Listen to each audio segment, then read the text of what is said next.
My primary artistic interest is labor. This book traces where that interest began and the thought that gradually grew from it. I live in Seoul, a large metropolitan city. I was born and raised here, and growing up, I naturally became used to shopping in brightly decorated department stores. However, a chance visit to Gyeongdong market left me with a very different impressions. The market is filled with everyday ingredients. But unlike department store, the vendor, they handle everything themselves. They transport what they have grown, trim it, sort it by size, label it, and arrange it by hand. Seeing this made me aware of the many processes and forms of labor that are usually hidden behind polished products.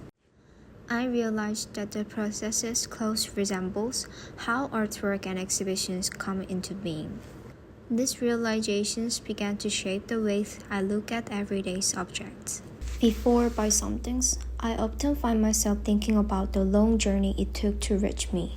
For examples, when I buy a book and notice that the glue along its binding is slightly uneven, I begin to think about the person who have filled it. I imagine that they may have been momentarily lucid thought while working, and the ideas make me smile to myself. At the same time, I realize that it's only through their labor that I'm able to read this book now. Thoughts like this arise naturally in my everyday lives. They come from my desire to notice the small but meaningful ways individuals intervene within vast social systems. Through this way of thinking, I began developing ideas for artwork that revealed the structure of labor.